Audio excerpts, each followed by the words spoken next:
Kalau misalnya nggak ada, kalau misal tidak ada, baru kita memberikan dokumen pendukung lain, di antaranya COA dan lain sebagainya. Itu tuh kita boleh pilih salah satu ya, Bu ya? Boleh, tapi tergantung Ya, kekritisan ya. dari Oh bahannya ya. iya. Nanti, Rezeki itu. Iya, iya, iya. ya, nanti itu auditor halal kan ditugaskan berdasarkan bidang keilmuannya.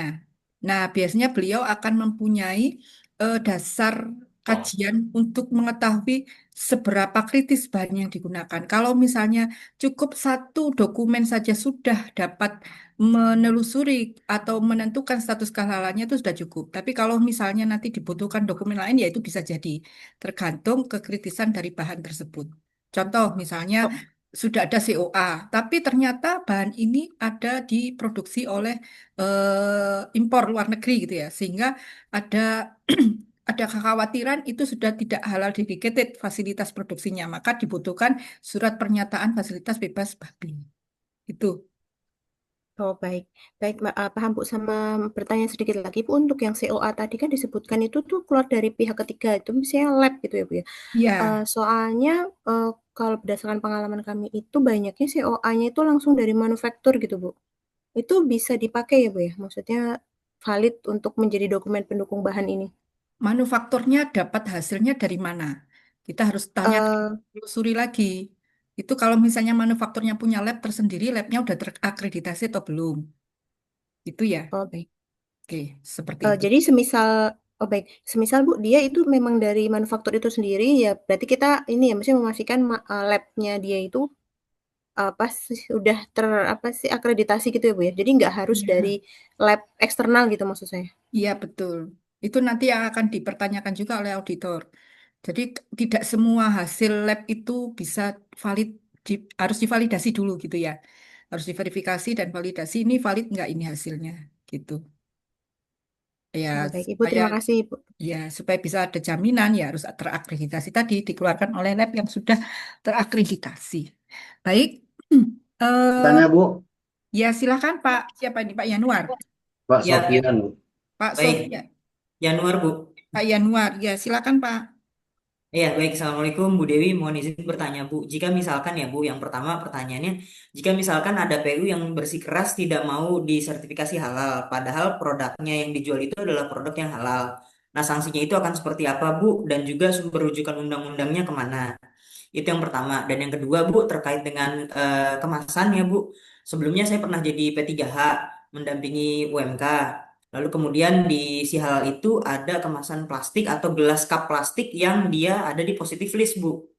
Tapi ada juga yang ada di harus yang bersertifikat halal untuk kemasannya, Bu. Gelas cup. Waktu itu yang saya dampingi itu adalah pelaku usaha minuman es teh, Bu, waktu itu.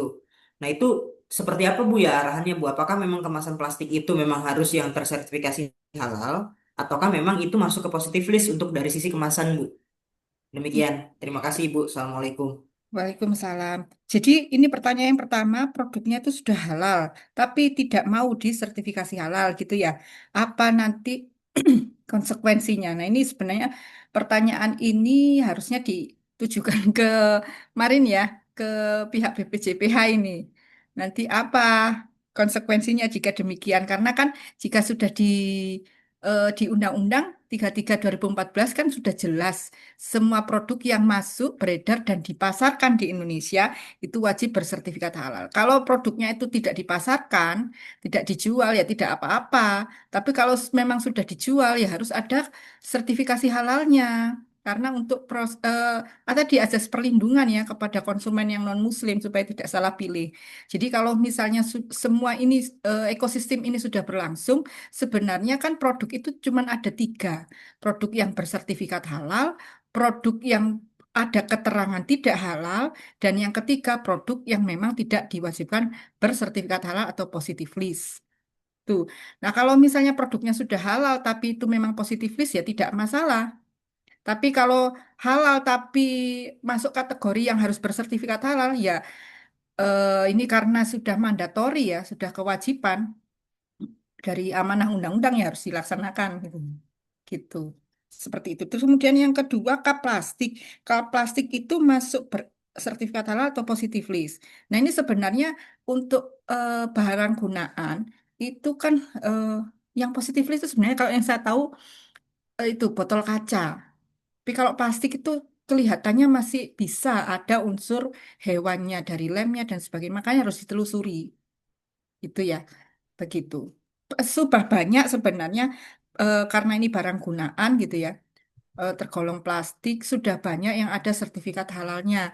Bisa kita cek di websitenya BPJPH. Nanti kalau misalnya yang digunakan sekarang belum ber-SH, cari saja di websitenya BPJPH, cari mereknya apa, nanti minta ke supplier merek yang ini yang saya mau. Gitu. Karena kami mau mengajukan sertifikat halal. Ya, baik Ibu. Terima Ya, kasih banyak. sama-sama. Izin bertanya, Bu. Ya, silakan nih Pak siapa? Pak Fuji. Sofian, Refugi. Pak Refuji, silakan Pak Refuji. Ya, Bu, melanjutkan ya, Bu, dengan produk positif list itu, Bu.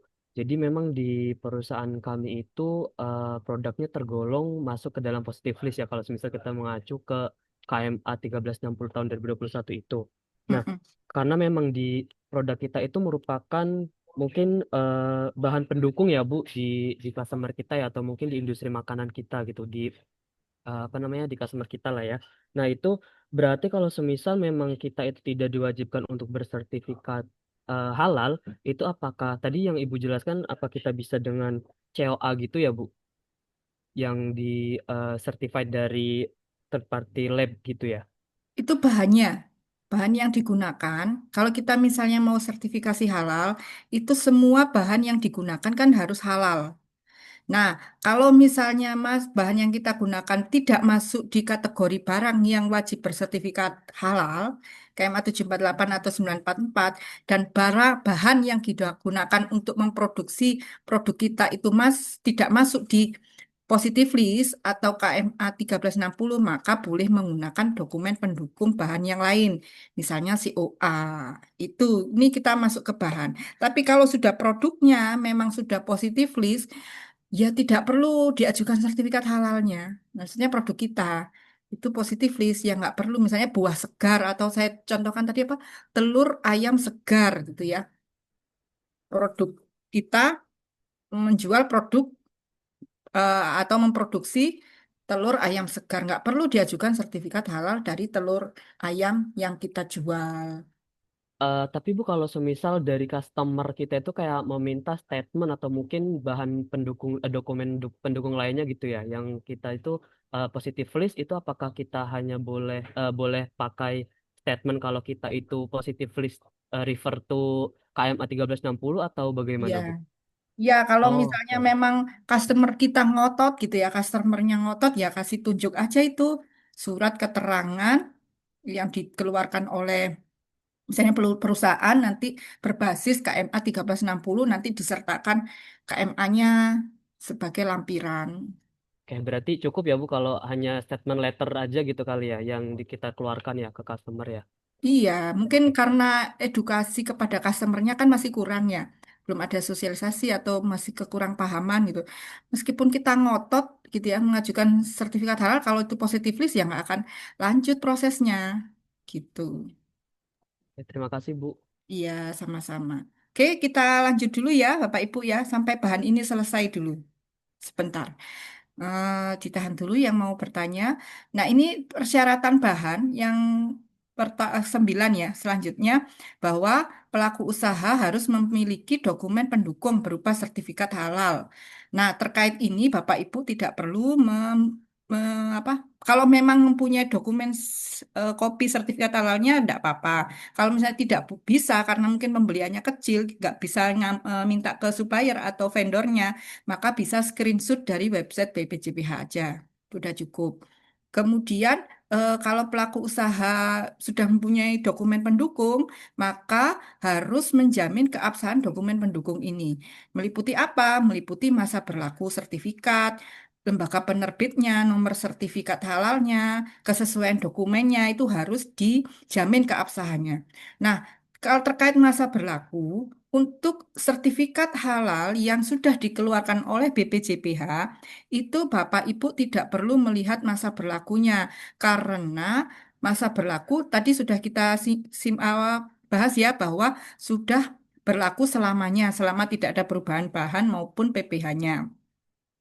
Tapi kalau sertifikat halal ini dikeluarkan oleh lembaga halal luar negeri, itu masih ada masa berlakunya, sehingga kita perlu cek masa berlaku dari sertifikat lembaga halal luar negeri tersebut. Kemudian selain kita cek masa berlakunya, cek kembali, pastikan kembali lembaga penerbitnya. Lembaga halal luar negerinya ini sudah terregistrasi BPJPH atau sudah MRA dengan BPJPH atau belum. Jika sudah MRA dengan BPJPH itu sudah aman, bisa kita gunakan. Gitu ya. Kalau belum, ya berarti tidak bisa kita gunakan sertifikat halal dari lembaga halal luar negeri ini. Itu. Jadi cek kembali. Nah, cara ngeceknya gimana? Cara mengetahuinya kita nanti bisa masuk ke websitenya BPJPH. Nanti kita lihat sama-sama ya.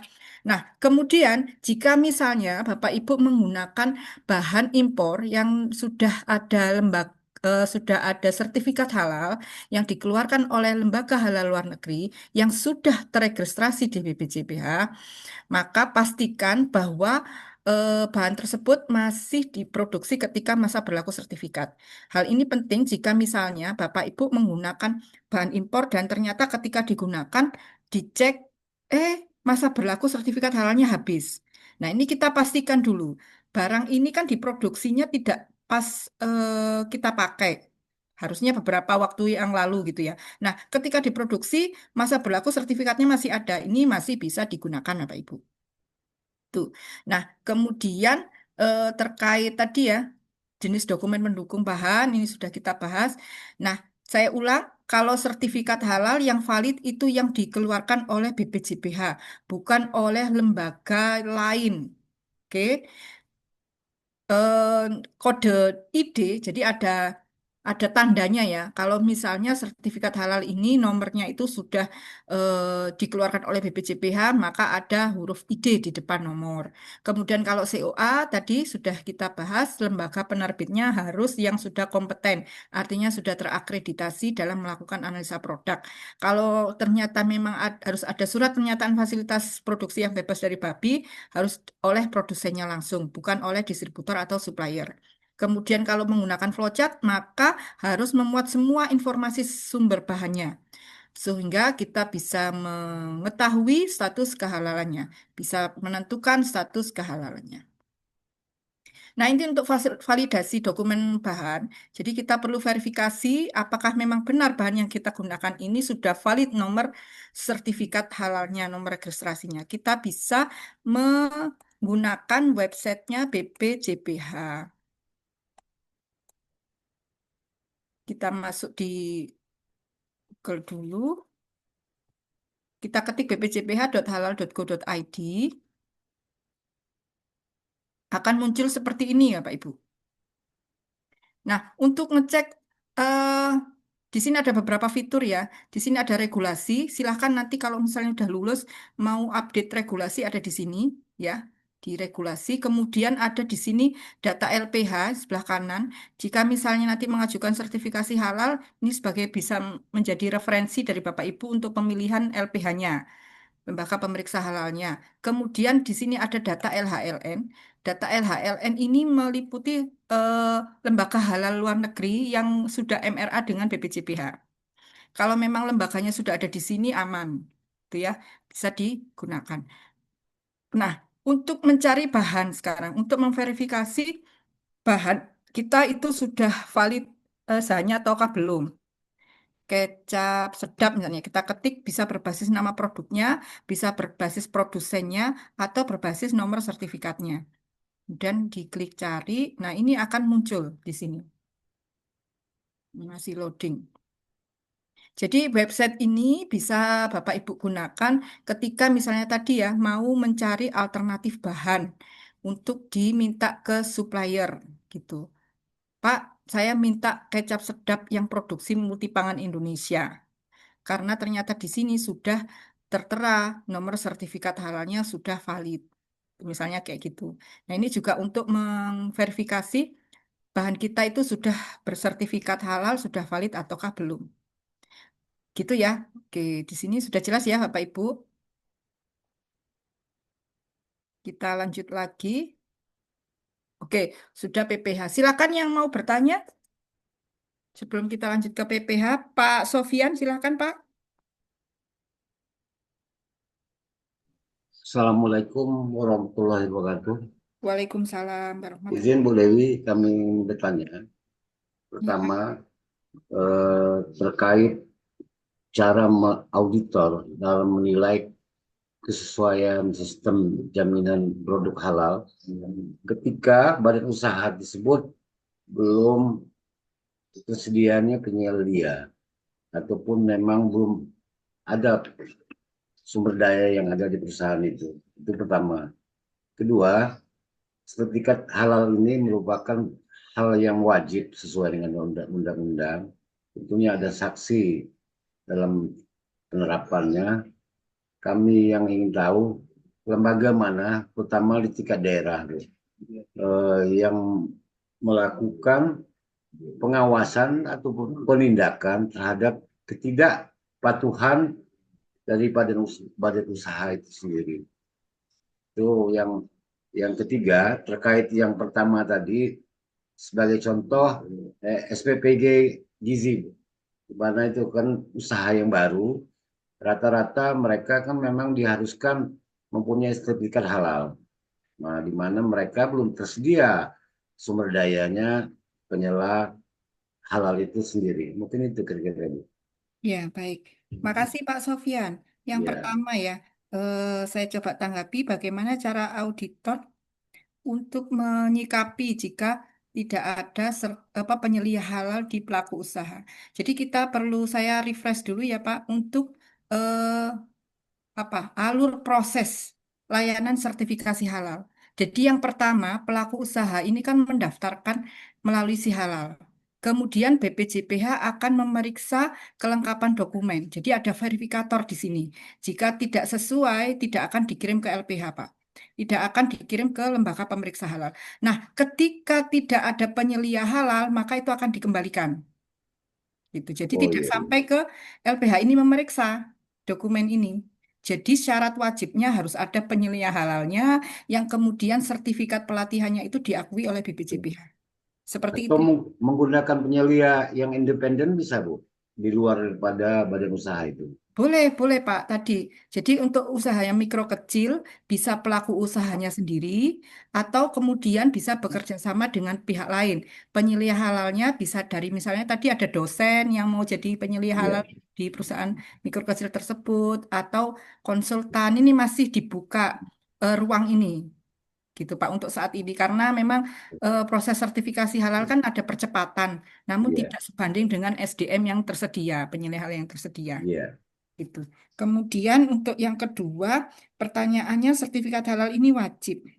Nah, untuk surveillance ya Pak, pengawasan ini di tingkat daerah ini siapa yang melaksanakan? Jadi untuk pengawasan ini memang melekat di BPJPH Pak, tapi di undang-undangnya memang bisa dilakukan oleh kementerian dan lembaga. Baik itu Pemda itu masih di undang-undang diamanahkan seperti itu. Namun ini kan belum belum dilaksanakan gitu ya Pak. Untuk iya benar. pengawasannya wajib halalnya kan masih di 2026 untuk mikro kecil.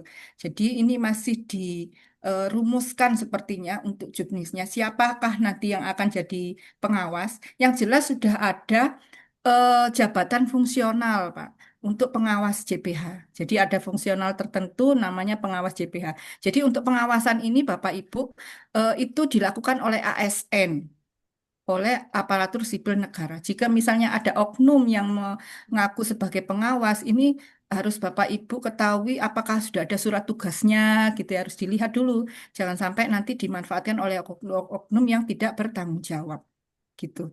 Iya. Apakah nanti melibatkan LPH kita juga belum tahu, Pak. Ini kan masih belum Oke, dirumuskan untuk yang benar. pengawas JPH. Tapi yang jelas sudah ditentukan bahwa pengawasan atau surveillance ini akan dilakukan setiap 4 tahun sekali. Gitu. Nah, kemudian untuk pertanyaan ketiga, SPPG harus SH ya. Ini sudah mulai proses ya Pak ya untuk SPPG. Iya, Untuk halal institut, misalnya saya kasih contoh untuk halal institut ini kemarin sudah melatih penyelia halal dari SPPG itu sekitar nanti ini sudah hampir 1.000 Pak. 1.000 personil dari SPPG yang mengikuti pelatihan penyelih halal. Artinya apa? Mereka SPBG sudah mau berproses nih, Pak. Dari BGN, Badan Gizi Nasional juga sudah memfasilitasi SPPG untuk melakukan untuk mengirimkan personelnya sebagai penyeliah halal untuk dilatih. Satu SPPG, satu penyeliah halal. Itu syaratnya, Pak, dari BGN. Seperti itu, Pak Sofiat. Oke, saya lanjut lagi ke Bu siapa? Bu Aditya. Silakan Ibu. Ya, permisi Bu, izin Pak bertanya. Aditya ya? Iya, nggak Nggih, nggak kelihatan apa-apa. nih tadi kelihatan.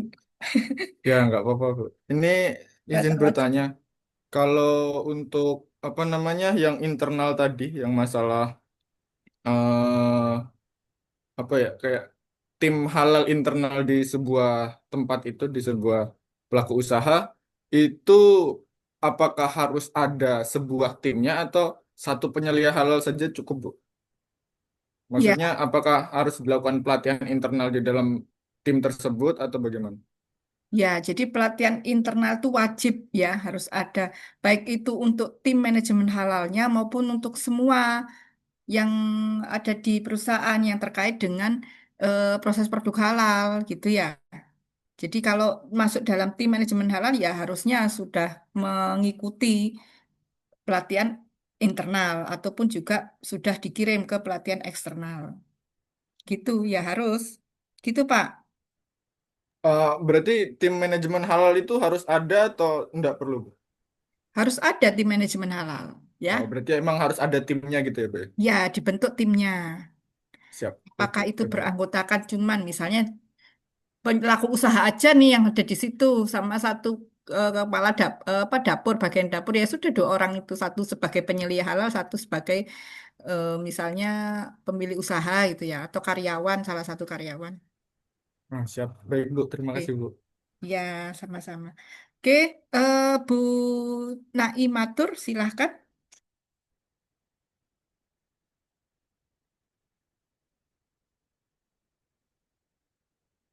Masih di mute, Bu. Mikrofonnya dibuka dulu.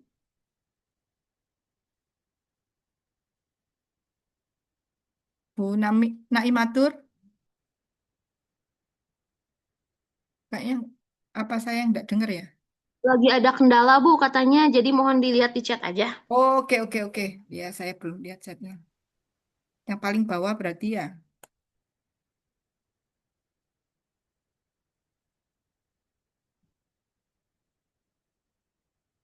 Bu Naimatur tadi bertanya di mana ya? Naimatur. Jenis piring apa yang terbuat dari abu ini kah? Ya, jenis piring apa yang terbuat dari... Ada Bu, ada tandanya biasanya di belakang itu. Porselen ini sudah saya jawab ini kayaknya. Kemudian, oke di anu ya, saya jawab di chat dulu ya Pak Yudianto. Kalau PU hanya bisa menggunakan jasa penyelia, oh ini sudah terjawab juga. Izin bertanya jika produk yang tidak termasuk, oh ini juga sudah terjawab. Izin Bu dari Pak Firdaus, apakah self declare boleh memakai penyelenggaraan? Oh ya, sini sudah terjawab ya. Saya tadi naruh ke belakang jadi ini. Pak Indira, Pak Indrias, sertifikat kompetensi penyelia halal berlaku 3 tahun. Setelahnya bagaimana proses perpanjangannya? Ya nanti mengajukan perpanjangan Pak Indrias ya. Kalau sudah sertifikat kompetensinya sudah habis masa berlakunya, mengajukan ke lembaga sertifikasi profesi atau LSP, kemudian melakukan uji kompetensi kembali. Nanti dijadwalkan.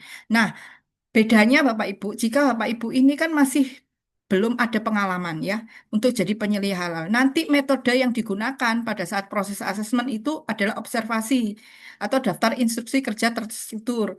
Tapi kalau sudah melaksanakan tugas sebagai penyelia halal, dibuktikan dengan adanya portofolio, surat tugas, hasil kerja gitu ya. Nanti metode yang bisa digunakan pada saat perpanjangan sertifikasi ini bisa menggunakan metode portofolio. Jadi hanya verifikasi portofolionya Bapak Ibu aja. Gitu ya, lebih mudah untuk perpanjangan sertifikat kompetensi.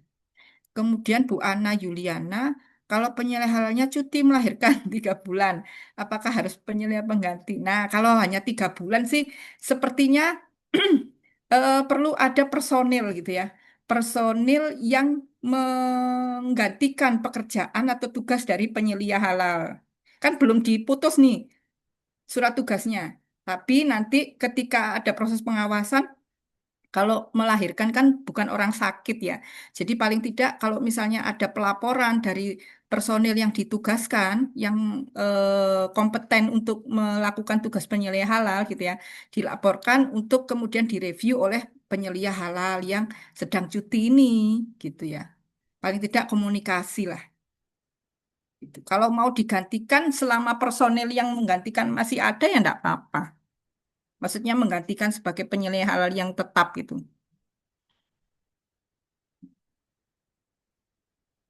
Jasa retail yang tersebar di beberapa provinsi di Indonesia cukup butuh satu penyelia saja ya Bu. Ya selama masih bisa melaksanakan, jadi ini tergantung kemampuan dari penyelia halalnya ya. Kalau misalnya menjadi penyelia halal, misalnya tapi ruang lingkupnya banyak sampai seluruh Indonesia di beberapa provinsi ya, tidak cukup ya kalau satu penyelia halal. Ya tergantung kembali ke dirinya sendiri. Kalau misalnya memang tidak bisa stay terus di perusahaan, paling tidak ada personil yang ditugaskan, personil yang memang berkompeten bisa melaksanakan tugas penyelia halalnya, kemudian melakukan pengawasan dan selanjutnya memberikan laporan untuk direview oleh penyelia halal yang sesungguhnya, penyelia halal yang sudah ditetapkan. Terkait pembinaan SDM ini minimal berapa orang? Tergantung ya, Bu Eka ya, pembinaan SDM-nya tergantung dari jumlah karyawan yang ada. Tentunya yang terkait dari PPH, gitu ya, proses produk halalnya. Tidak ada ketentuan minimal berapa orang. Bu Naomi, oh ini ya, Bu Naimatur ya. Untuk penyelia halal apakah bisa di semua bidang gitu makanan? Ya bisa. Penyelia halal itu untuk sertifikatnya itu kan tidak menyebutkan bidang apa gitu ya. Tapi ini bisa, jadi misalnya sekarang jadi penyelia halal di makanan minuman, besok di jasa distribusi, boleh. Tidak ada ketentuan untuk kategori bidangnya. Untuk melihat jenis produk yang wajib disesuaikan, apakah cukup di lampiran? Iya, jadi ini cukup di lampiran KMA 944 ya, untuk mengetahui jenis produk yang wajib bersertifikat halal. Untuk makanan minuman, non makanan minuman di 748. Pak Yanuar, jika PU bersikeras tidak mau ber-SH, apakah padahal produk yang dijual adalah produk... Oh, ini sudah kemarin sudah terjawab. Oke, ini berhenti di Bu Zahrina ya. Nanti khawatir saya tidak cukup waktunya, nanti saya jawab di kolom chat. Kalau cukup ya nanti kita bahas di ruang Zoom ya. Oke, kita lanjut ke Pak Alvin nih, Pak Alvin satu aja nih dari Pak Alvin yang sudah raise hand. Silakan Pak. Selamat siang, Bu. Mau Ya, tanya, siap. bagaimana SJPH menangani emergency change ya, atau perubahan mendadak karena stoknya habis tanpa persetujuan atau pemberitahuan dari tim manajemen halal. Itu Oke. bagaimana, Bu? Stoknya apa? Stok bahannya ini. Ya, stok bahannya. Ya, jadi begini, untuk bahan, jika menggunakan, ini kalau misalnya bahannya baru gitu ya Pak, maksudnya. Ya, betul. Iya, Misal jadi, stok lamanya habis, jadi kita cari di tempat lain pada habis, jadi mau nggak mau kita cari bahan baru gitu. oke. Jadi gini, untuk pertama Bapak Ibu kan akan menyusun namanya daftar bahan halal gitu ya. Semua bahan dikumpulkan, kemudian diidentifikasi dan dituliskan di daftar bahan halal. Ketika melaksanakan produksi, harus menggunakan bahan yang tercantum dalam daftar bahan halal tersebut. Ya, kemudian dicek memang benar apa enggak ada di daftar bahan ini. Nah, suatu ketika ada misalnya permintaan dari customer harus menggunakan bahan yang lain, bahan yang baru, ya, maka itu tidak bisa langsung digunakan. Harus melakukan pengajuan permohonan penggunaan bahan baru ke BPJPH dan LPH. Tuh, jika misal memang sudah ada sertifikat halalnya, berarti ya harus mengajukan ke LPH yang sudah mengaudit tadi dulunya, gitu ya. Nah, Kemudian misalnya penggunaan bahan barunya ini sama. Misalnya minyak goreng, kemudian tapi mereknya tidak ada di daftar bahan halal. Kalau di daftar bahan halal mereknya Bimoli, kemudian misalnya Pak Alvin mau menggunakan kunci mas misalnya, itu juga tidak boleh, ya. Harus sesuai namanya, apa mereknya, produsennya itu harus sama dengan di daftar bahan halal. Oleh karena itu, saran kami, jika menyusun daftar bahan halal, masukkan semua bahan alternatif, Pak. Contoh tadi minyak goreng ya, jangan hanya menggunakan satu minyak goreng saja. Jika misalnya habis gitu ya, kemudian mau beli, padahal yang tersedia itu apa kunci mas gitu ya di pasaran ya beli yang di kunci mas dan kunci mas harus masuk ke daftar bahan halal gitu ya. Jadi ketika menyusun daftar bahan halal, masukkan semua bahan alternatif. Supaya apa? Ketika misalnya bahannya itu habis, di pasaran nggak ada, atau misalnya tidak diproduksi lagi, atau misalnya harganya naik secara signifikan, masih bisa menggunakan alternatif bahan yang lain. Prinsipnya, bahan tersebut ada sudah sertifikat halalnya, gitu ya. Jadi kalau misalnya mentega gitu, ya pakai beberapa merek mentega. Jangan satu mentega aja. Nanti khawatirnya bahannya nggak ada, terus mau beli bahan yang merek lain, nggak bisa kalau misalnya nggak ada di daftar bahan halal yang sudah Bapak Ibu susun. Kalau semisal bahan-bahannya itu dari bahan impor gimana, Bu? Kalau ya tadi Misal prinsipnya sama. dari kita kan pakai cat-cat pigmen, nah itu kita impor dari Cina itu bagaimana? Kalau bahan tadi impor, tadi sudah saya sampaikan, pastikan sudah ada, kalau ini bahannya wajib bersertifikat halal ya, pastikan sertifikat halal dari bahan impor tadi dikeluarkan oleh lembaga halal luar negeri yang sudah MRA dengan BPJPH. Itu satu. Yang kedua, pastikan masa berlakunya masih ada. Jadi barang itu diproduksi ketika masa berlaku sertifikat halalnya masih ada. Itu hanya itu. Sebenarnya untuk produk impor itu sebelum diedarkan di Indonesia, jika misalnya sudah ada sertifikat halal dan lembaga halal luar negerinya sudah MRA dengan BPJPH, itu harus diregistrasikan dulu, harus didaftarkan dulu ke BPJPH, baru kemudian dipasarkan, diedarkan. Tapi ini kan masih relaksasi di tahun depan untuk apa namanya wajib registrasi ini. Jadi kemungkinan tidak semua, belum semua produk luar negeri ini yang sudah terregistrasi di BPJPH. Sertifikat halal luar negerinya maksudnya. Gitu ya. Ya kalau belum ya berarti kita harus lihat dokumen sertifikat halal dari lembaga halal luar negerinya secara manual. Tuh. Ini contohnya ada di sini nih. Sebentar ya. Untuk produk luar negeri. Meskipun itu produk luar negeri harus tetap dimasukkan, Pak. Untuk di daftar bahan halalnya harus tetap dimasukkan. Nah, seperti ini. Ini adalah contoh sertifikat registrasi dari produk apa garlic ini ya, yang kemudian sertifikat halalnya dikeluarkan oleh Lembaga Halal Luar Negeri Polandia. Ini sudah diregistrasikan di BPJB. Kalau ini sudah aman. Ini ada masa berlakunya. Jadi masa berlakunya adalah di 2 Oktober 2025. Ini produk impor. Apakah itu produk dalam negeri ataukah produk impor harus dimasukkan di daftar bahan halal. Karena semua bahan harus dimasukkan. Gitu ya Pak Alvin ya. Berarti semua jenis bahan-bahan dasarnya itu juga harus ada sertifikat halalnya, Bu, ya? Iya, betul. Kalau memang masuk kategori produk yang wajib bersertifikat halal bahannya. Oke. Kalau Nggak, tidak ada, ya enggak perlu. Kalau masuk positif list pun ya enggak perlu, enggak usah susah-susah. Cari sertifikat halal bahan yang kita gunakan ternyata sudah positif list. Pasti enggak ada. baik, Bu. Ya Terima kan? kasih, Bu. Cukup jelas, Bu. Oke. Saya lanjut dulu ya. Nanti yang masih raise hand, nanti ditahan dulu. Khawatir saya tidak selesai nih materinya. Oke, kita lanjut ke kriteria yang ketiga, proses produk halal. Definisinya apa? Proses produk halal ini adalah rangkaian kegiatan untuk menjamin kehalalan produk.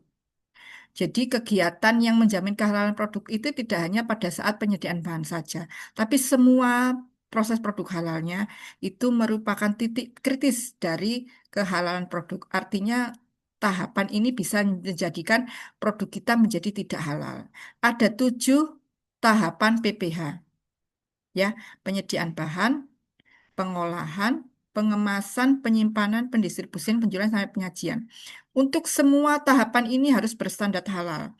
Tidak semua juga perusahaan harus punya 7 tahapan ini. Tergantung proses bisnis dan ruang lingkupnya. Disesuaikan Bapak Ibu. Kalau misalnya pendistribusian, jasa distribusi misalnya, ya berarti hanya penyediaan bahan, kemudian penyimpanan dan pendistribusian.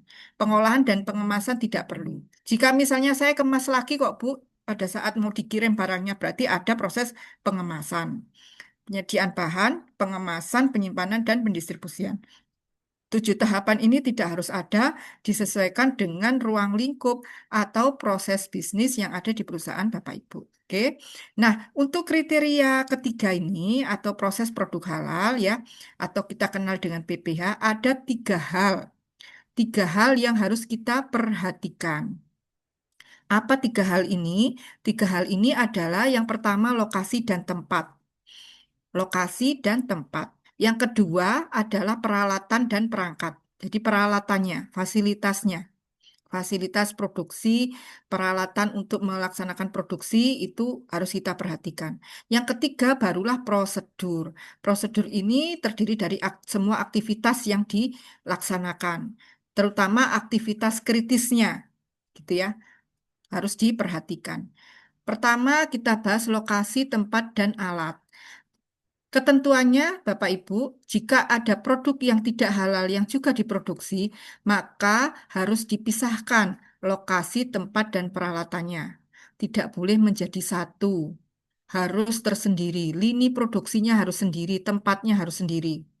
Oke, dan kedua, karena kita sudah sepakat ya, kita diwajibkan untuk menghasilkan produk yang halal dan thoyyib, maka dalam proses produksi, menjaga kebersihan dan higienitas tempat alat itu wajib. Bebas dari najis dan bebas dari bahan yang tidak halal.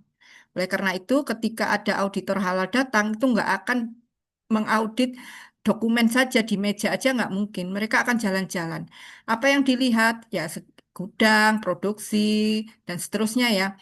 Dilihat kebersihannya, higienitasnya, pengolahan limbahnya, dan seterusnya gitu. Nah, untuk lokasi pemisahan lokasi ini hanya pada lokasi penyembelihan. Jika misalnya ada penyembelihan hewan halal dan tidak halal, lokasinya harus dipisahkan. Nah, ini untuk penyembelihan. Apakah ada yang dari RPU atau RPH?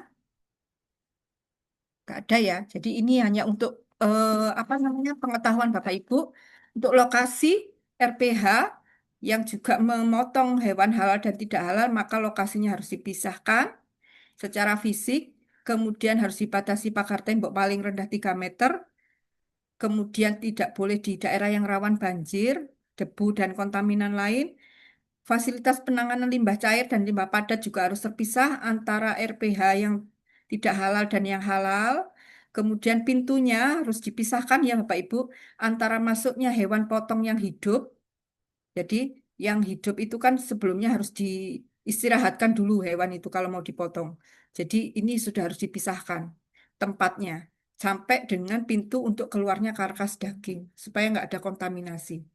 Nah, kemudian selain tempatnya, peralatannya juga harus dipisahkan. Tidak boleh menggunakan alat pemotongan secara bergantian jika misalnya ada penyembelihan hewan yang tidak halal. Harus pisah. Kemudian kalau pisaunya itu sudah terpisahkan, maka sarana kebersihannya, wastafel atau pancuran atau keran yang digunakan untuk membersihkan, itu juga harus dipisahkan. Setelah dicuci kan akan disimpan peralatan ini. Penyimpanan peralatannya, sarana penyimpanannya itu juga harus dipisahkan antara peralatan yang halal untuk yang halal dan untuk yang tidak halal. Kemudian ketentuan pemisahan tempat ini juga berlaku untuk tempat pengolahan, tempat penyimpanan, pengemasan, pendistribusian, penjualan dan penyajian. Ya, misalnya di sini untuk tempat penjualan. Jika misalnya ada penjualan produk halal dan tidak halal, itu harus dipisahkan raknya, gitu ya. Sarana penjualan harus dipisahkan. Proses penjualannya pun harus dipisahkan.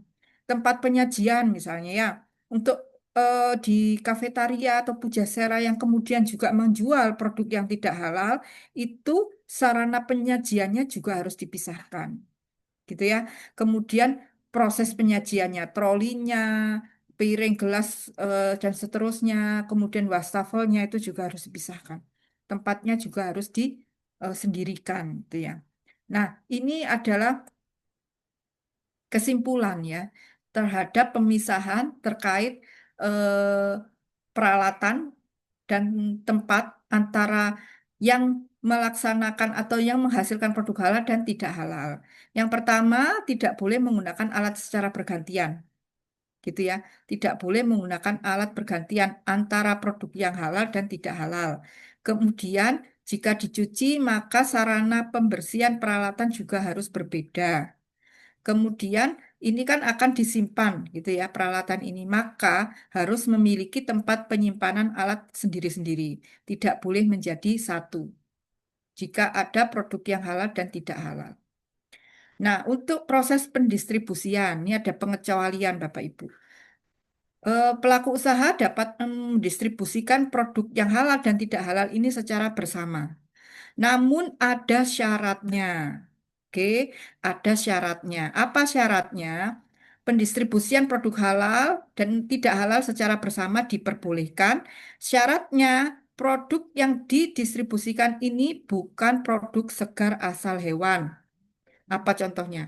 Daging sapi dan daging babi, gitu ya. Kemudian produk yang didistribusikan bukan produk olahan hewan yang dibekukan. Contoh, bakso sapi, bakso babi. Nah ya, itu jelas ya, tidak boleh didistribusikan secara bersama.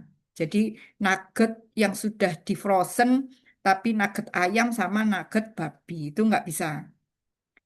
Nah, syarat yang kedua, jadi jelas ya, clear ya, selain produk ini boleh didistribusikan secara bersama. Namun ada syarat yang kedua, yaitu yang pertama, yang syaratnya adalah pelaku usaha harus bisa menjamin tidak terjadi kontaminasi silang antar produk yang didistribusikan. Bagaimana caranya jaminan ini? Misalnya harus ada penandaan yang jelas antar produk supaya tidak ada resiko kontaminasi silang. Harus ada misalnya palet yang tersendiri gitu ya. Kemudian harus ada SOP yang detail, yang jelas, yang bisa dilaksanakan oleh personil. Harus ada pengawasan, gitu ya. Ini untuk usaha supaya dapat menjamin tidak terjadi kontaminasi silang. Pengemasannya dilakukan secara apa namanya double kemasan misalnya, plastik dan seterusnya supaya bisa menjamin tidak terjadi kebocoran. Oke, jadi ini dua syarat ini yang harus dipenuhi jika akan melaksanakan pendistribusian produk halal secara bersama. Kalau untuk halal logistik, ya, mungkin di sini ada yang jasa distribusi. Yang pertama, Bapak Ibu harus pastikan status halal dari barang yang didistribusikan.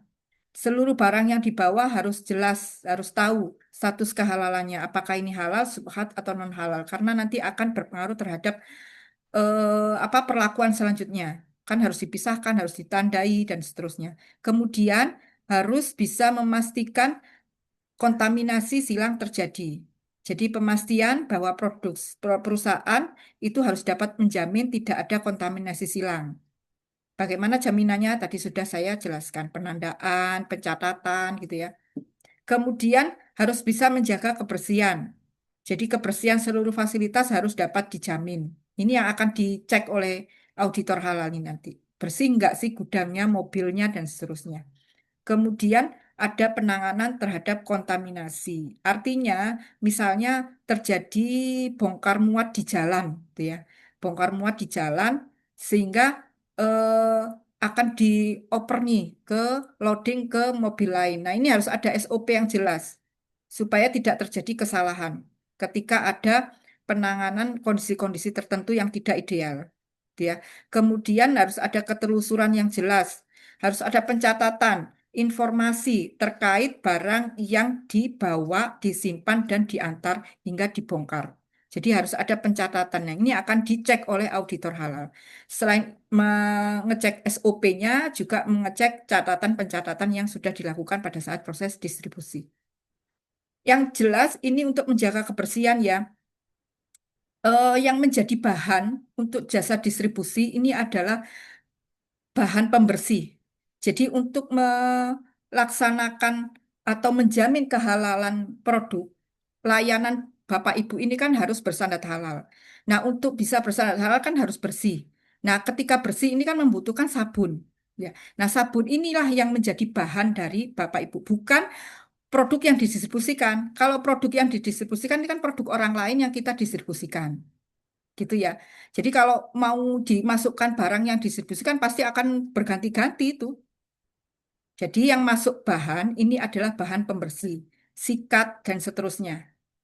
Bu, saya ini kalau mencuci mobil enggak tidak dicuci sendiri, tapi dicucikan di tempat lain. Untuk mengetahui sabunnya bagaimana ya? Nah, jika demikian Bapak Ibu cari apa jasa pencucian mobil yang sudah langganan. Artinya sudah ada kerjasama. Bapak Ibu udah tahu nih, udah memastikan sabun yang digunakan apa, sikatnya apa gitu ya, airnya seperti apa itu sudah paham. Itu yang dimasukkan di daftar bahan nanti. Kalau lagi ada yang lagi, Bu, saya ini nggak bisa apa mencuci di tempat sama. Jadi berpindah-pindah. Ketika ada kontaminasi, kotoran atau najis di satu tempat atau kota lain, maka harus segera dicuci. Jadi tempatnya nggak bisa langganan. Nah, saran saya, bawakan sabun atau peralatan cuci kepada sopir. Sehingga ketika mencuci di tempat yang bukan langganan, itu kita sudah memastikan bahan pembersihnya itu sama seperti yang sudah kita daftarkan di daftar bahan halal pada saat proses sertifikasi. Gitu ya. Oke.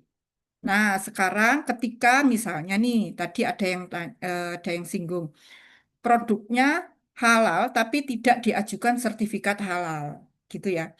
Misalnya karena ini produk mau diekspor, negara penerima ini tidak mau ada sertifikat halalnya, misalnya ini ya. Maka misalnya di perusahaan itu ada dua varian. Satu varian diajukan bersertifikat halal, satu varian tidak diajukan sertifikat halalnya karena tadi negara penerima tidak mau ada sertifikat halal dari produk tersebut. Bolehkah fasilitas produksinya digunakan secara bersama, gitu ya, antara produk yang diajukan sertifikat halal dan produk yang tidak diajukan sertifikat halal? Jawabannya masih dibolehkan, asalkan bahan yang digunakan untuk produk yang tidak diajukan sertifikat halalnya itu halal, bukan bahan yang haram, tidak bersentuhan dengan bahan yang haram, gitu ya. Kemudian syarat berikutnya, pelaku usaha ini harus menyampaikan dokumen-dokumen, nama produk, bahan yang digunakan, daftar produknya apa, gitu ya, proses pengolahan produknya seperti apa, kemudian pencucian fasilitas produksi yang digunakan secara bersama itu juga harus ada. Ya, prosedur pencucian pada fasilitas produksi yang digunakan secara bersama itu harus ada. Itu. Nah, sekarang kita lanjut ke bagian yang ketiga dari kriteria proses produk halal atau PPH ya. Yang harus kita perhatikan tadi apa? Lokasi, tempat, kemudian peralatan yang kedua. Yang ketiga, kita harus perhatikan prosedur. Prosedur penerapan SJPH. Nah, ketentuannya, Bapak Ibu, pelaku usaha harus memiliki dan menerapkan prosedur pelaksanaan PPH secara tertulis. Oke, harus secara tertulis dan juga harus terdokumentasi. Tentunya sesuai dengan ruang lingkup SJPH di pelaku usaha. Jadi mulai dari bahan, proses, dan produk harus ada prosedur, harus ada SOP-nya.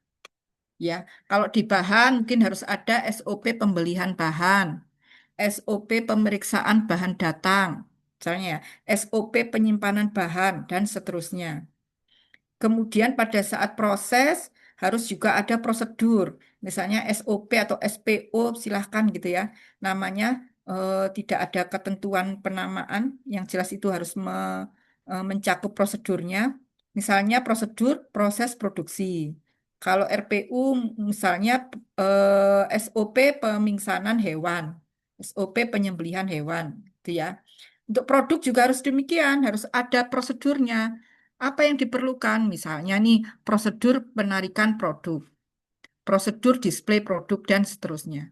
Nanti ada, misalnya ada yang tanya nih, Bu, saya kan sudah menerapkan sistem mutu yang lain. Saya sudah punya SOP nih, Bu. Di perusahaan saya sudah menerapkan SOP. Apakah boleh menggunakan SOP itu? Jawabannya boleh. Tidak perlu menyusun SOP lagi. SOP itu yang nanti akan direview dan diselipkan Bapak Ibu untuk substansi halal kehalalan produknya. Jadi poin-poin halalnya harus dimasukkan sesuai SJPH. Itu. Ya, nanti jangan lupa di bagian kan kalau ada SOP kan ada referensi. Nah, referensinya itu diselipkan Kepkaban 20 tahun 2023 sebagai referensi dari SOP. Gitu ya. Nah, SOP-nya dasarnya SNI misalnya, kemudian dasarnya lagi bisa apa gitu ya. Silahkan nanti disebutkan Kepkaban 20 salah satunya di SOP tersebut di bagian referensi. Kemudian setelah disusun SOP, Bapak Ibu jangan lupa disosialisasi kepada pihak yang terkait.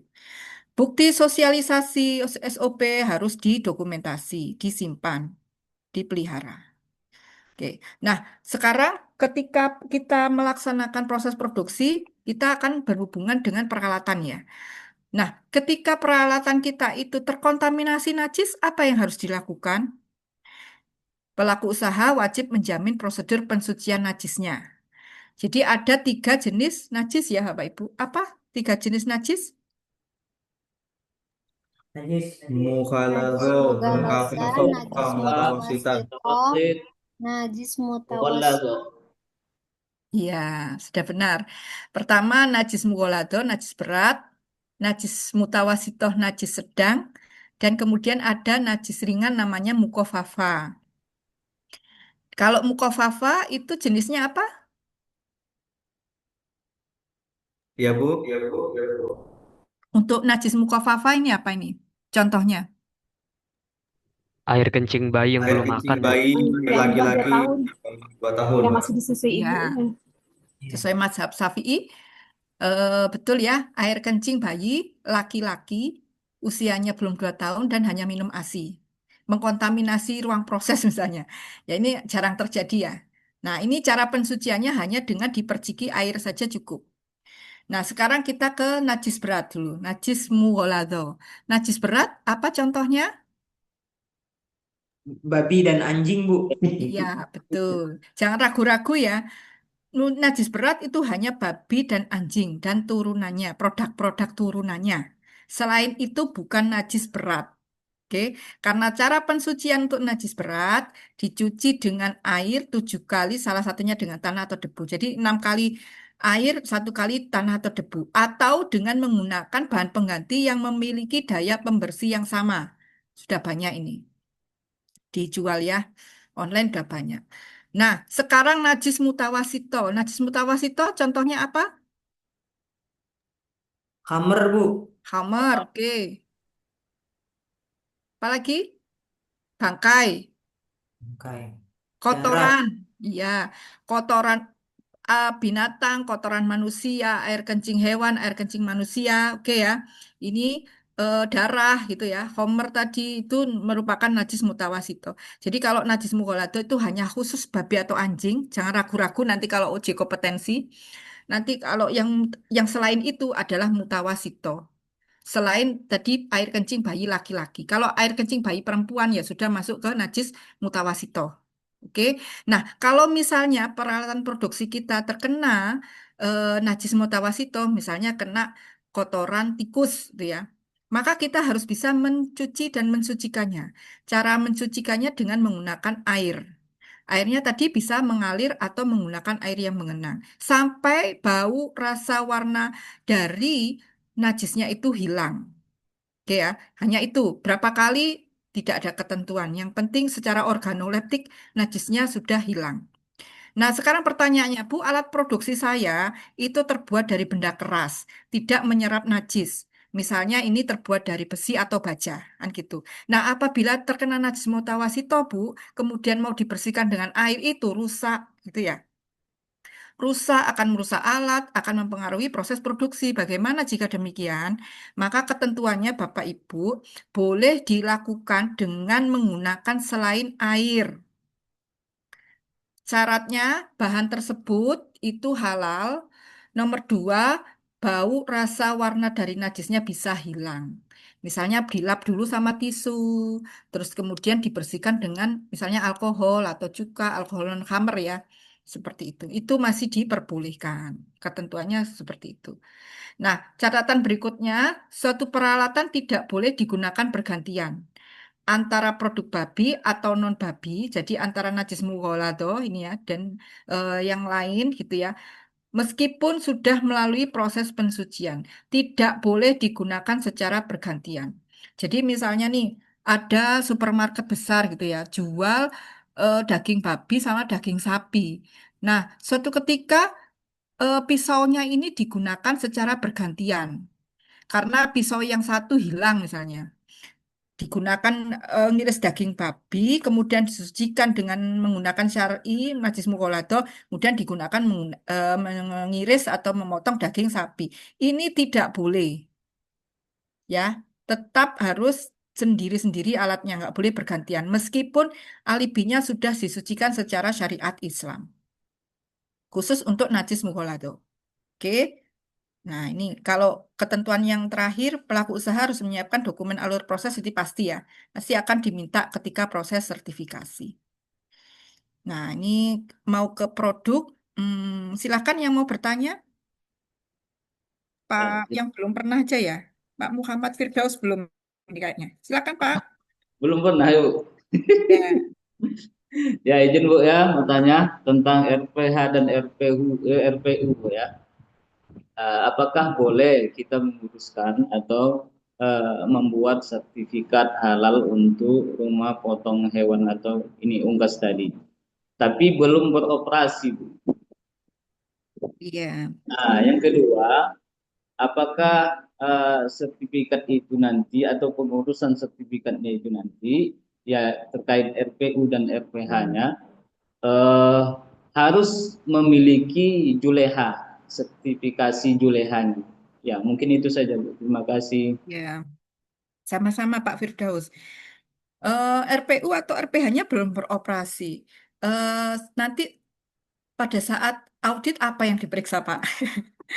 Kalau prosesnya belum ada. Jadi ketika proses audit Bapak Ibu itu harus ada proses produksi. Kalau pada hari misalnya nih UMKM-nya tidak setiap hari berproduksi, ditunggu sampai produksinya ada. Makanya harus ada penjadwalan audit ya.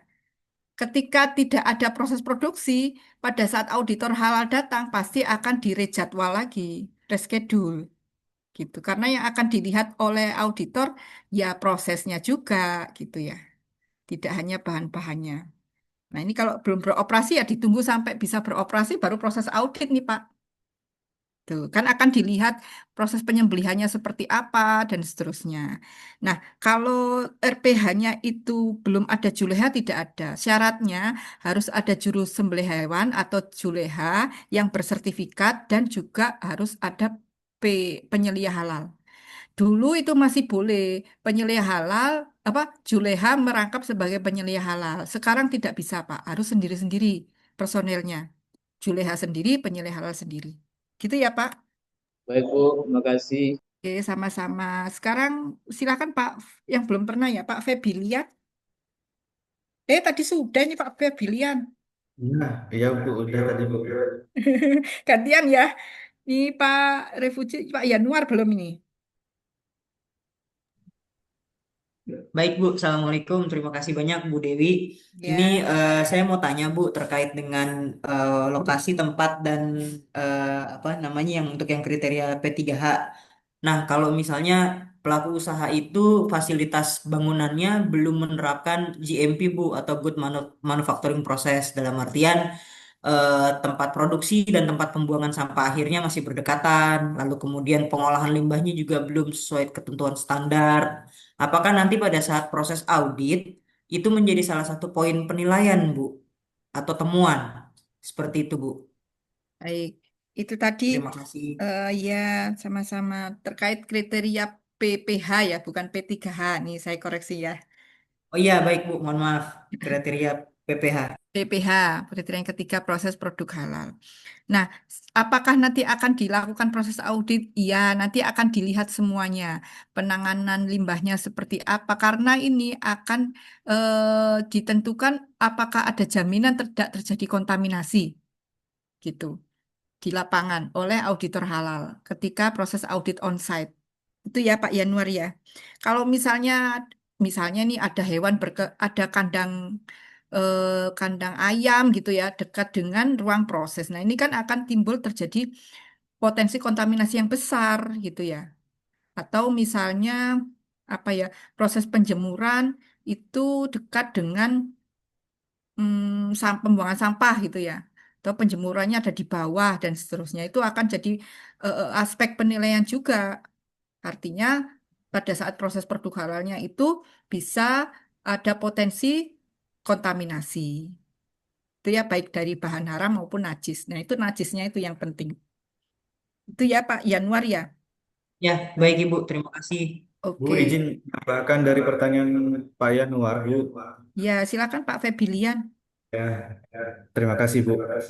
Bu, kalau seandainya pelaku usaha ini masih melakukan treatment mandiri untuk limbah cair dan limbah padatnya, apakah nanti saat di audit halal itu nanti sampai dilihat ambang batasnya, Bu, dari limbah cairnya, mungkin COD, BOD, TSS, bagaimana? Tidak Pak, tidak sampai ke situ. Itu mungkin audit untuk AMDAL gitu ya. Iya, Bu, kaitannya Iya, dengan lingkungan. Nggak iya. sampai segitu ya, Bu, ya? Nggak sampai. Nanti ada checklistnya, Bapak Ibu bisa nanti cermati checklist audit internal itu sama dengan untuk checklist audit eksternal, audit halal dari auditor halal, sama. Hmm. Ya 5 kriteria itu saja yang akan dinilai penerapannya. Oh, baik, baik, baik. Oke. Terima kasih, Bu Ya, Dewi. ya sama-sama. Kita lanjut dulu ya, Pak Alvin disimpan dulu.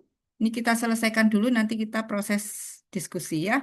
Oke, kita lanjut ke kata kriteria yang keempat, produk.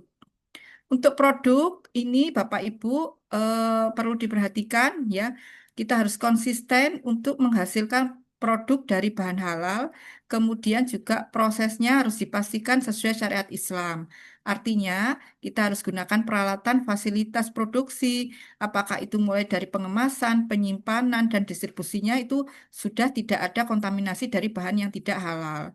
Kemudian harus bisa dijamin ya, mulai dari tahapan persiapan sampai jadi produk itu tidak ada materi lain yang tidak halal. Nah, yang terakhir, ketentuan terkait produk untuk ketentuan umum, Bapak Ibu, pastikan produk yang diproduksi ini aman untuk dikonsumsi. Gitu ya. Jadi jangan sampai misalnya menggunakan bahan aditif, bahan tambahan pangan, food aditif sudah food grade tapi dosisnya terlalu banyak. Ini juga tidak aman untuk dikonsumsi. Halal tapi tidak toyib gitu ya. Jadi harus diperhatikan ini. Kemudian untuk produk, nah ini yang sesuai ketentuan, Bapak Ibu ada 3 hal yang harus dilihat. Bentuk produknya, karakteristik profil sensori, dan nama produk. Untuk bentuk produk, pastikan tidak menyerupai hewan babi atau anjing. Kemudian tidak bersifat erotis, vulgar, dan pornografi. Baik itu bentuk produknya maupun bentuk kemasannya, label kemasannya. Itu ya. Kemudian untuk produk, pastikan profil sensori atau karakteristik dari produknya itu tidak ada kecenderungan baunya, rasanya, atau aromanya itu yang mengarah pada produk haram. atau yang diharamkan sesuai ketentuan fatwa. Jadi kalau misalnya produk ini kayak bau Homer gitu ya, padahal nggak ada Homernya, itu juga tidak bisa disertifikasi. Kemudian nama produk, jangan sampai menggunakan nama yang bertentangan dengan syariat Islam atau etika kepatutan yang berlaku di masyarakat. Nah, untuk memudahkan ini, Bapak Ibu bisa gunakan atau lihat di SNI 99004 tahun 2021 yang mengatur tentang persyaratan umum pangan halal. Ini sudah ada screenshotnya, tinggal dicermati lagi ya. Jangan menggunakan nama atau simbol dari produk yang mengandung kekufuran, kemaksiatan, atau yang berkonotasi negatif. Contoh di sini ada mie setan, mie iblis, es pocong, es gendruwo, dan macam-macamnya. Gitu ya, harus menggunakan nama-nama yang selain ini. Kalau secara substansi halal, tapi secara nama tidak sesuai dengan kriteria produk SJPH. Maka ya tidak bisa disertifikasi. Kalau mau tidak terkendala sertifikat halalnya keluar ya harus ganti nama. Gitu ya. Ini ada tabel, ini tidak diperbolehkan, tabel yang di tengah, kemudian yang di paling kanan diperbolehkan. Jadi Bapak Ibu bisa lihat di sini. Contoh di sini ada Selamat Valentine atau Selamat Natal. Boleh nggak, Bu? Sesuai SNI ini masih diperbolehkan. Hanya di kemasan luarnya saja, bukan nama produknya. Dan kemudian meskipun sudah ada sertifikat halalnya, tidak boleh mencantumkan logo halal atau label halal pada kemasan tersebut.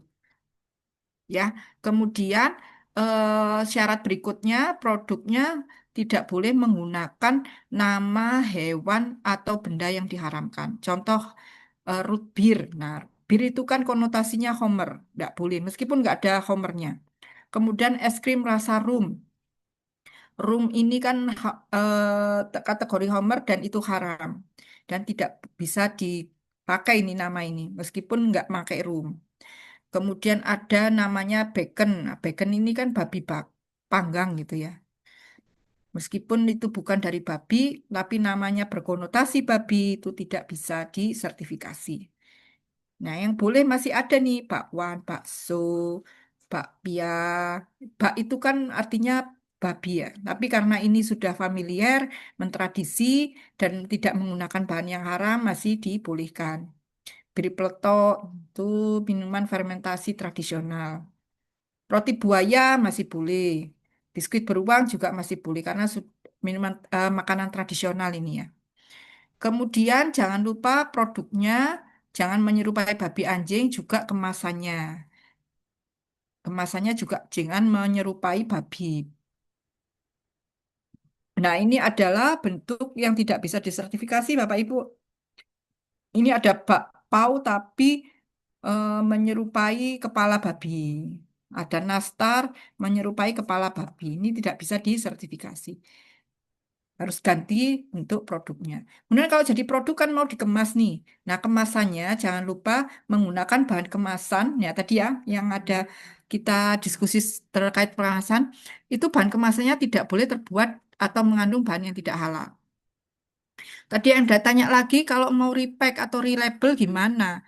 Nah, untuk produk yang di repack atau di relabel, yang mau dikemas ulang atau yang dilabel ulang, ini bisa Bapak Ibu diajukan sertifikat halalnya. Diajukan sertifikasi halal, syaratnya bahan atau produk yang mau kita repack atau kita relabel itu sudah memiliki sertifikat halal dari BPJPH ya atau produk yang kita repack atau relabel ini merupakan produk positive list, produk yang dikecualikan dari sertifikat halal. Kemudian jangan lupa ketika membuat kemasan, jangan mendesain kemasan dengan tanda, simbol, logo, nama gambar yang tidak yang yang bertentangan dengan syariat Islam. Gitu ya. Nah, ketika eh, sudah mendapatkan sertifikat halal gitu ya, produk kita maka wajib dicantumkan label halal di kemasan produknya, bagian tertentu atau tempat produknya. Misalnya kalau jasa distribusi ya tempat untuk penerimaan barang misalnya seperti itu gudangnya. Nah, pencantuman label ini ada pengecualian pada produk yang terlalu kecil misalnya, kemasannya kecil Sehingga pencantuman label itu tidak memungkinkan. Kemudian produknya ini dikemas langsung di hadapan pembeli. Nah, itu juga dikecualikan pencantuman label. Kemudian produk yang ini dijual dalam bentuk curah. Ini mau dicantumkan di mana ini bentuknya curah, misalnya B2B gitu ya, penjualan bisnis to bisnis. Nah, selanjutnya ada istilahnya identifikasi dan mampu telusur. Jadi Bapak Ibu harus bisa membuktikan bahwa produknya Bapak Ibu yang disertifikasi ini itu berasal dari bahan yang disetujui, diproduksi dari tempat dan fasilitas yang memenuhi kriteria. Jadi Bapak Ibu perlu melakukan pencatatan, ya. Pencatatan semua yang dilakukan harus dicatat, gitu ya. Yang kalau ini kan ada istilahnya catat semua yang dilakukan dan lakukan apa yang dan mencatat apa yang dilakukan. Untuk ini Bapak Ibu, untuk ketentuan ini maka perlu ada identifikasi terkait produk ya. Harus ada identifikasi dari produknya, ada barcode-nya, ada kode produksinya, tanggal produksi dan seterusnya. Kode produksi ini diperlukan ya Bapak Ibu. Ketika misalnya nanti ada penarikan produk. Jadi yang ditarik itu hanya produk yang bermasalah saja. Bagaimana kita bisa membayangkan ya kalau misalnya produk ini nggak ada kodenya. Kalau misalnya ada masalah, ada sesuatu yang terjadi sehingga harus ditarik, kita bingung nih apa mau ditarik semua. Jadi perlu ada pengkodean. Kemudian jika misalnya nih ada penerapan pengkodean bahan. Ini biasa terjadi di kosmetik gitu ya karena ada bahan-bahan yang merupakan rahasia perusahaan sehingga harus dikode. Bisa dilakukan, tapi harus ada jaminan bahwa bahan dengan kode yang sama mempunyai status halal yang sama, gitu ya. Nah, kalau pada saat proses audit ya yang diberikan akses untuk apa kode tersebut ya auditor halal harus dikasih ya untuk mengakses kode ini ada merupakan bahan apa. Kemudian ini harus ada ketentuan dalam hal penanganan produk yang tidak memenuhi kriteria halal. Jadi istilahnya Bapak Ibu itu ada namanya produk yang tidak memenuhi kriteria halal atau produk yang gagal halal. Ini bisa nggak kira-kira terjadi? Ini saya tanya nih. Ada nggak ketika sudah kita awasi prosesnya, masih adakah potensi terjadinya produk yang gagal halal? Bisa, Bu. Bisa, Bu. Iya, bisa dijelaskan? Kenapa bisa? Contohnya apa gimana? Misalnya pada saat penyimpanan itu terkontaminasi Bu dengan najis. Yang tadinya halal berubah maka statusnya menjadi tidak halal. Hmm. Oke, pada saat penyimpanan. Ada lagi? Bisa mungkin di bagian alatnya, Bu, terkontaminasi dengan bahan apa menggunakan bahan yang tidak halal Oke. untuk peralatan digunakan. Bisa jadi ya. Mungkin karena kurangnya apa sanitasi ya. Personel sanitasinya nggak paham gitu ya, sehingga proses pembersihannya kurang bersih gitu ya. Sehingga ada kontaminasi dari najis. Mungkin bahan-bahan yang harusnya diretur di gudang nggak segera diretur sehingga keambil sama bagian produksi masuk ke ruang proses dan menjadi produk. Gitu ya, misalnya ada mentega ini nggak halal nih, mau diretur nggak segera dieksekusi sehingga keambil sama bagian produksi jadi roti. Nah, ketika sudah jadi demikian, apakah bisa diklaim sebagai produk yang halal? Tidak, Bu. Tidak Tidak. bisa ya. Tidak, Bu. Oke, meskipun perusahaan sudah memiliki sertifikat halal, jika ada produk yang gagal halal karena human error atau pengawasan yang kurang, maka produk ini tidak boleh diklaim sebagai produk yang halal. Tidak boleh di label halal. Terus bagaimana penanganannya? Yang pertama, Bapak Ibu harus lakukan penarikan dari produk ini supaya mencegah produk masuk ke dalam rantai produksi. Kalau sudah terlanjur dijual, maka harus segera ditarik. Lakukan pengendalian Bapak Ibu. termasuk di sini lakukan pengamanan dan pengawasan terhadap produk yang ini. Sebenarnya produk ini jangan sampai terjadi gitu ya, gagal halal ini ya. Tapi kalau sudah terlanjur terjadi, maka produk ini tidak boleh direproses, tidak boleh diproses ulang, tidak boleh di rework, tidak boleh di downgrade. Oh, mau saya jual curah aja deh, itu nggak boleh. Kemudian tidak boleh direformulasi, diproses kembali, diformulasi kembali. Harus diklaim sebagai produk yang tidak halal. Kemudian ketentuannya Bapak Ibu sebenarnya masih boleh dijual ke konsumen yang tidak mempersyaratkan produk halal. Misalnya ke konsumen yang non-muslim, tapi harus ada penandaan yang jelas ya. Jangan sampai ini nanti keliru. Jadi Bapak Ibu ini pengawasannya harus ketat kalau menggunakan opsi dijual ke konsumen yang tidak mempersyaratkan produk halal. Jika memang tidak dapat menjamin dapat dijual ke konsumen yang tidak mempersyaratkan produk halal atau non-muslim, maka harus dimusnahkan.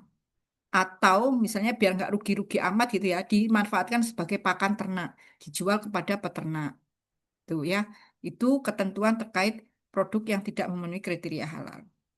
Nah, ini diselipkan untuk produk halal dari luar negeri tadi ya. Jadi produknya harus disertifikasi halal. Produk luar negeri ini kalau sudah dari lembaga halal luar negeri yang sudah MRA dengan BPJPH harus diregistrasikan dulu, baru kemudian diedarkan. Jika misalnya negara kita tidak mengakui lembaga halal luar negeri yang sudah mengeluarkan sertifikat halal itu, maka sertifikat halal produk luar negeri ini bisa dilakukan di Indonesia sesuai dengan ketentuan perundangan yang berlaku.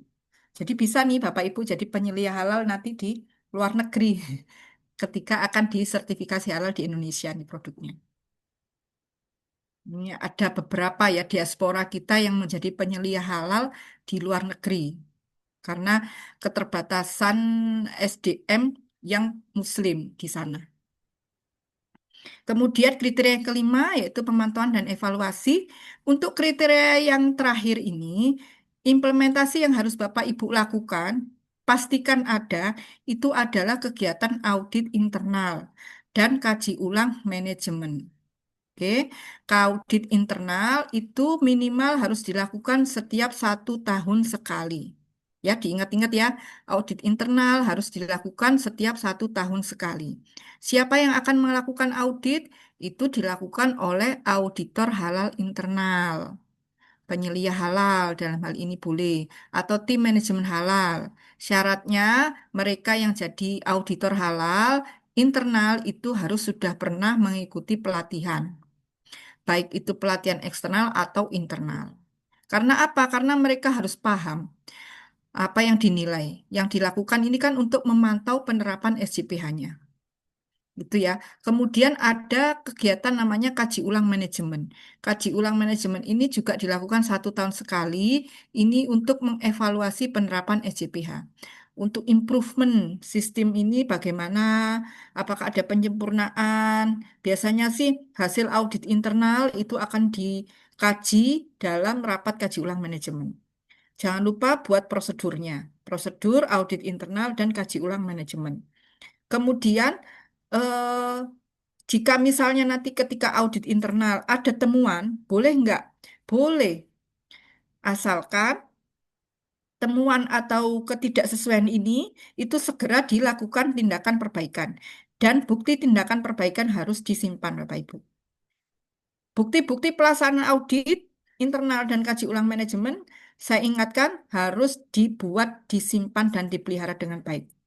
Apa buktinya? Bisa menggunakan laporan audit, checklist audit yang sudah terisi, gitu ya. Atau mungkin jadwal audit, dokumentasi foto kegiatan audit, daftar hadir audit. Jadi kalau audit kan bukan terus ujuk-ujuk datang kayak sidak. Jadi kita jadwalkan dulu antara auditor dan auditi. Orang yang akan kita audit, teman kita. Bisa nggak sekarang audit? Oh bisa, gitu. Misalnya, oh jangan sekarang masih ada produksi, lusa saja. Nah, seperti itu kan kesepakatan waktu. Gitu ya. Seperti itu. Nanti daftar komposisi bahan dan PPH 6 bulan sekali dilaporkan. Ini kemarin sudah dibahas. Nah, ini audit cycle-nya. Jadi karena 1 tahun sekali Bapak Ibu programkan untuk 1 tahun ini kapan, kemudian notifikasi waktunya, dan sebelum dilakukan audit, lakukan persiapan dulu, ya. Persiapannya apa saja? Apa namanya, checklist audit disiapkan, jadwalnya disiapkan, kemudian lakukan audit. Nah, ketika dilakukan audit pasti ada beberapa hal ya, mungkin perlu ada tindakan perbaikan. Nah, untuk itu maka perlu di follow up nih, tindakan perbaikannya apa, dan kemudian diverifikasi, validasi ketika sudah dilakukan apakah ini sudah terpenuhi ataukah belum, sudah mencukupi belum. Nah, setelah itu baru dibuat laporannya. Kemudian dianalisa laporan ini, dan setelah itu baru kembali lagi programkan untuk audit internal tahun berikutnya. Nah, ini ya, ini audit internal seperti ini, mulai dari kesiapan, jadwal, pembuatan checklist. Nanti checklist ada, jangan khawatir, nanti ada checklistnya yang bisa Bapak Ibu gunakan. Nanti jika diperlukan ada pertanyaan lain, misalnya ada gudang maklon gitu ya, apa ada maklon atau gudang sewa. Nah, ini kok nggak ada nih pertanyaan terkait gudang sewa, bisa ditambahkan. Baru pelaksanaan. Bapak Ibu nanti sebagai auditor yang akan mengaudit, yang akan diaudit namanya auditi. Antara auditor dan auditi itu ketika ada temuan harus dilakukan persetujuan. Jadi auditi itu paham bahwa ini merupakan ketidaksesuaian atau merupakan temuan audit yang harus kemudian dilakukan tindakan perbaikannya. Setelah itu baru auditornya yang akan memverifikasi bahwa tindakan perbaikannya itu sudah efektif. Baru kemudian kalau sudah dinyatakan oke, itu baru close ya, temuannya ditutup. Ini kaji ulang manajemen, ya dilakukan 1 tahun sekali. Ini rapat kaji ulang manajemen, jangan lupa harus ada daftar hadir dan seterusnya gitu ya. Ini nanti dibahas. Nah, ini contoh penerapan kaji ulang manajemen. Jadi inputnya apa dibahas, kemudian apa kemudian kebutuhan yang diperlukan hasil dari rapat itu. Misalnya di sini harus ada update perubahan revisi SOP pembelian, harus ada sosialisasi SOP penerimaan barang dan seterusnya. Biasanya ini dilakukan setelah proses audit internal. Nah, notulensinya seperti ini. Untuk kaji ulang manajemen, materi yang dibahas ini ya 5 kriteria tadi.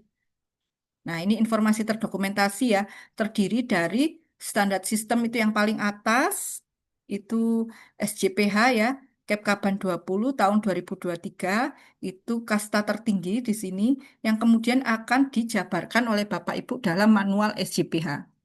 Manual SJPH ini disesuaikan dengan ruang lingkup perusahaan Bapak Ibu. Jadi akan beda-beda, terutama pada lampirannya ya, itu akan berbeda antara perusahaan satu dengan yang lain. Kemudian dari manual akan diturunkan, dijabarkan dalam SOP. Nanti di SOP ada instruksi kerja, dan untuk implementasi bahwa SOP ini dilaksanakan, buktinya Bapak Ibu buat formulir atau catatan. Satu SOP bisa lebih dari satu formulir, bisa satu boleh, tergantung kebutuhan, gitu ya. Misalnya SOP bahan baku, penyediaan bahan baku, mungkin form pencatatan, form pemeriksaan bahan, gitu ya, atau kemudian form pengecekan bahan dan seterusnya. Nah, ini adalah informasi terdokumentasi. Dalam hal ini perlu ada manual SJPH. Jadi buktinya untuk informasi terdokumentasi Bapak Ibu sudah menuangkan informasi terkait penerapan SJPH itu dalam manual SJPH. Kemudian disertai dengan rekaman bukti-bukti pelaksanaannya. Manual SJPH ini Bapak Ibu penting disusun karena ini merupakan dokumen perencanaan. Jadi kalau misalnya ada beli elektronik itu kan ada manualnya ya, panduan bagaimana cara mengoperasionalkan eh, apa namanya barang tadi, alat tadi. Nah, kalau misalnya manual SJPH ini penting karena ini menggambarkan bagaimana cara perusahaan menerapkan kriteria SJPH.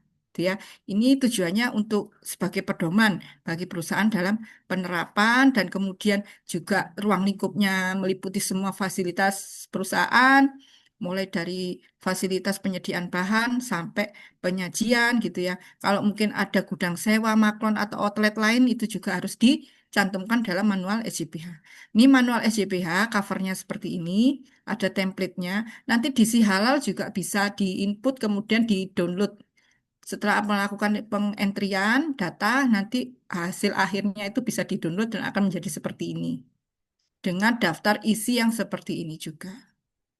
Gitu ya, mulai dari apa namanya pendahuluan informasi umum perusahaan sampai kriteria SJPH dan lampiran-lampirannya. Lampiran ini mulai dari lampiran 1 kebijakan halal sampai terakhir 21 kaji ulang manajemen. Oke, ini sudah mau terakhir. Silahkan yang mau bertanya. Sebentar saya buka dulu. Yang belum bertanya, Bu Rahmadani ya? Silakan Bu. Halo, halo, dengar Bu? Ya. Iya, Bu, saya mau nanya. Ini kan kebetulan perusahaan yang saya tempatin itu bergerak di bidang penggilingan padi atau beras ya. Nah, terus itu kan kita rencana memajukan sertifikasi halal. Nah, itu apakah cuma sertifikasi halalnya itu untuk bahannya saja dan akan berlaku di semua kemasan yang dikemas karena bahannya asal bahannya kan sama, cuma kemasannya yang berbeda-beda, ada beberapa merek kan, sedangkan isinya sama. Nah, itu apakah bisa sertifikasi halalnya itu satu aja dan itu semua dipasang di kemasannya atau gimana, Bu? Kasih. Oke, oke. Jadi waktu pendaftaran mereknya berbeda-beda ya, harus disebutkan berarti ini. Jadi merek Oh, jadi bahannya kayak varian mungkin ya. Ini eh, mm-mm, seperti kayak apa namanya coklat misalnya. Saya analogikan dengan coklat gitu ya. Coklat varian ya keju, mereknya varian keju, varian yogurt misalnya, atau varian eh, kacang nih. Nah itu nanti sudah. masuk ke lampiran, nanti mereknya ya. Oh, nanti masuk lapiran Yang ya, me, Bu? apa melakukan pengolahan merek, misalnya ada 2 merek gitu ya, itu harus satu perusahaan Mm-mm. ini ya, tidak dikerjakan oleh orang lain. Iya, Memang. iya betul Bu. Jadi, Oh iya, nggak iya, apa-apa. jadi, iya, jadi kan kemasannya kan biasa dalam pabrik beras itu kan ada yang maksudnya dari pihak distributornya yang punya kemasan, dia mau ngisi, kita kerjasama kan, dia mau ngisinya di pabrik kita. Jadi itu kan kita kan bahannya sama semua, cuma kan ada medium dan premium aja. Dia mau isi premium atau medium. Sedangkan kita punya merek sendiri juga. Jadi, tapi isinya sama yang punya distributor yang mau diisikan. Itu bisakah semua pakai ya, satu sertifikasi halal aja atau gimana? Hmm, ini mereknya merek perusahaan lain gitu ya. Iya, gitu Bu. Sebenarnya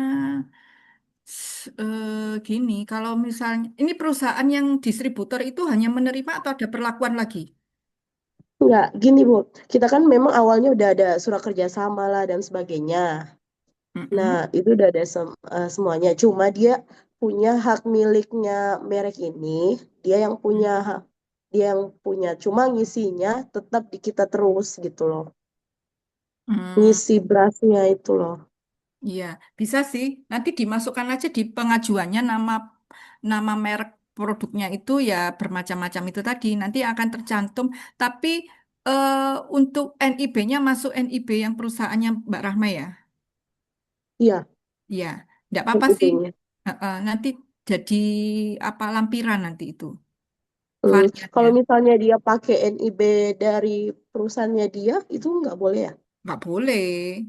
Oh, berarti harus pakai NIB perusahaan yang saya tempati gitu ya. Baru Mm-mm. bisa Mas, menggunakan sertifikasi halal itu. Oke, siap. Makasih, Bu. ya, sama-sama. Jadi nama perusahaan harus sesuai dengan NIB-nya ya. Nanti Oh, KBRI-nya siap. juga harus sesuai KBRI. Oh, baik, Ibu. Baik, Oke. siap. Makasih. Ya, sekarang Pak Refuji silakan. Ya Bu, izin tanya Bu. Mungkin ini agak flashback sedikit ya Bu dengan materi sebelumnya ya. Terkait Mm. dengan pembinaan SDM itu kan ada pelatihan internal ya Bu. Itu apakah ada seperti materi yang khususnya gitu Bu? Mungkin sudah ditentukan oleh BPJPH atau mungkin dari LPH lainnya gitu ya, terkait dengan apa saja yang perlu disampaikan ke tim internal gitu. Hmm. Kemudian sama juga dengan evaluasinya itu, apakah soal-soalnya juga sudah ada ketentuan-ketentuannya atau kita dari tim manajemen halal sendiri itu bisa membuat sendiri gitu, Bu. Itu untuk pertanyaan pertama. Kemudian pertanyaan kedua, Bu, kalau semisal memang ada penyelia halal, ada pergantian penyelia halal gitu, Bu. Itu SK-nya kita kan harus buat ya dari PU-nya sendiri ya. Itu disahkannya oleh, maksudnya ditandatangannya oleh pemimpin PU-nya sendiri atau dari ketua tim manajemen halalnya, Bu. Itu sih, Bu. Iya. Jadi untuk pelatihan internal, materi pelatihannya itu ada di template manual SJPH. Nanti dibagikan ya. Tapi misalnya itu kan hanya singkat saja. Nanti bisa dikembangkan. Misalnya materi ini mau diberikan tidak apa-apa. Kan sama saja. Materi terkait halal haram, materi terkait sertifikasi halal, materi terkait najis dan seterusnya itu ada di template manual SJPH ada. Cuman mungkin perlu dikembangkan lagi kalau misalnya dikurang ya karena mungkin ruang lingkup perusahaannya luas gitu ya. Silakan disesuaikan. Tapi ada template-nya materi. Kemudian terkait evaluasi juga ada, tapi itu kan contohnya itu kan hanya singkat, hanya 5 nomor saja. Jadi bisa dikembangkan lagi supaya lebih meningkatkan kualitas pelatihan internalnya ya. Itu ada contohnya. Kemudian jika ada penggantian penyelia halal, itu yang menandatangani tetap top manajemen. Karena ini merupakan tanggung jawab pelaku usaha. Gitu ya. Untuk penunjukan atau penetapan penyelia halal, termasuk penyelia halal pengganti. Gitu. Gitu? Berarti kalau ada yang mau disesuaikan, kita bisa nambahin sendiri ya, Bu. Iya, bisa ditambahin sendiri. Terima kasih, Bu. Misalnya ruang lingkupnya ini rumah sakit misalnya ya, perlu ada misalnya eh, apa pelatihan terkait penanganan pengunjung rumah sakit dan seterusnya boleh silahkan bagaimana mensosialisasikan SOP terkait pengunjung ini bisa dilakukan ketika ada pelatihan internal tergantung dari kebutuhan perusahaan gitu ya. Oke, Mbak Vika silahkan. Baik Ibu, terima kasih untuk kesempatannya. Saya mohon izin untuk mengkonfirmasi, Bu. Di sini pertama terkait sharing facility, Bu. Misalnya kita bukan terkait rumah potong gitu ya, Bu ya. Kita misalnya di industri farmasi gitu kan bisa sharing facility ya, Bu ya. Maksudnya fasilitas itu digunakan untuk produk yang sudah tersertifikasi halal dan yang belum tersertifikasi halal. Dalam hal ini tuh sudah ada apa ya Bu ya, sudah ada data dukung dia memang bukan dari babi, anjing dan turunannya, tapi bukan bukan dari bahan non halal. Nah, itu kan berarti bisa ya Bu ya? Ya, bisa Mbak Vika. Ini kita merujuk pada PP 42, saya buka lagi ya. PP 42 2024 di pasal 73. Jelas di situ disebutkan ya. Masih boleh sharing fasilitas antara produk yang diajukan sertifikasi halal dan juga produk yang belum disertifikasi halal. Asalkan tadi ya, kalau ini farmasi ya, yang memang tidak mengandung bahan yang diharamkan. Gitu ya. Nah, pada saat proses sertifikasi harus punya data-data dokumen pendukung nih. Nama produknya, daftar produknya, bahan yang digunakan jelas, ada tertulis gitu ya. Prosesnya seperti apa, proses pengolahan obatnya, kemudian juga terkait proses pencucian fasilitas yang digunakan secara bersama. Itu, hanya itu ketentuannya. Baik Bu, izin melanjutkan sedikit ya Bu ya. Berarti Ya. ini kan di fasilitas itu kan diproduksi yang tadi ya Bu ya, berproduk yang sudah sertifikasi halal dan belum. Nah ini kaitannya juga tadi yang Ibu sebutkan terkait misalnya cleaning validasi atau metode pembersihan. Nah itu tuh apakah si bahan yang belum bersertifikat halal ini tapi bukan bahan haram ini juga dikategorikan menjadi apa ya Bu, kontaminan gitu atau dikategorikan apa ya Bu? Dan penyuciannya itu apakah dengan metode pembersihan yang biasa itu sudah tercakup gitu Bu? Mohon izin Bu. Ya, kalau metode pencuciannya harus sesuai, kalau ini kan kalau terkontaminasi najis, ya, karena Bukan ini Bu, maksudnya cuma maksudnya kan tadi Bu bahannya itu kan ada yang tersertifikasi, ada yang belum gitu Bu. Maksudnya apakah bahan yang belum tersertifikasi halal itu dikategorikan juga sebagai kontaminan Bu? Ini bahan atau produk ini? Eee, Bahan tadi yang digunakan untuk produk Bu, karena kan tadi di fasilitas itu kan bukan hanya produk yang halal Bu, tapi Oke. digunakan juga untuk ya seperti itu. Nah, bahan dari produk yang tidak diajukan sertifikasi halal gitu ya. Ya yang belum gitu Bu. Tapi boleh sebenarnya, cuman tadi harus mencantumkan nama bahannya gitu ya. Harus mencantumkan dokumen daftar bahan dan produknya gitu ya. Karena untuk memastikan bahwa produk ini memang sudah halal bukan haram. Karena tidak ada kontaminasi dari bahan haram. Tuh. Jadi kalau misalnya ini bahannya sudah dipastikan tidak haram ya bukan kontaminan gitu Oh ya. baik. Oh Mm-mm. baik. Jadi untuk metode pembersihan dan validasi pembersihannya itu cukup dengan yang sudah berjalan selama ini gitu Bu ya, tidak perlu maksudnya harus ada misalnya yang tadi najis mukhafafah atau apa sih najis ringan sedang tuh nggak perlu begitu ya Bu ya? Ya, yang penting ini kan Oh kalau baik. itu kan jika terjadi kontaminasi. Ya. Nah, supaya misalnya memitigasi, kita kan kadang nggak ngerti ya, ini terjadi kontaminasi atau apa. Pencegahannya ya, buat prosedur yang memang sudah mewakili untuk proses pencucian atau pencucian secara syariat Islam. Itu ya, untuk Oh baik. semua jenis najis. Oh baik. Jadi lebih baik dilakukan mitigasi gitu Bu ya? Ya, SOP itu kan untuk Oh memitigasi buat prosedur ya. iya Ini kan iya. harus ada prosedur pencucian. Betul. SOP itu kan untuk memitigasi semua kemungkinan yang bisa terjadi, gitu kan? Oh baik. Ya. Iya iya Jadi tidak siap pada paham kondisi itu. yang ideal. Pada kondisi yang tidak ideal, bagaimana itu juga akan memitigasi pada saat kondisi yang tidak ideal. Baik Ibu. Mohon izin sedikit lagi Bu, tadi kan di pembersihan bisa jadi dia itu tidak bisa dibersihkan dengan air ya Bu, misalnya dengan bahan lain. Nah bahan lain yang kontak dengan, apa, fasilitas produksi yang bersentuhan dengan produk itu, apakah juga harus bersertifikat halal Bu? Misalnya tisu atau apapun yang digunakan tuh harus sertifikasi halal juga ya Bu ya? Ya, kita kembali kepada kalau tisu itu kan barang gunaan. Nah, barang Iya. gunaan itu kita kembali lagi kepada ketentuan dasarnya. Barang gunaan yang kita gunakan yang terkena kewajiban sertifikat halal itu yang hanya mengandung unsur hewan saja. Kita harus tahu dulu identifikasi ini bahannya ada unsur hewannya atau tidak, gitu ya. Kalau misalnya tidak ya enggak usah, gitu. Oh baik.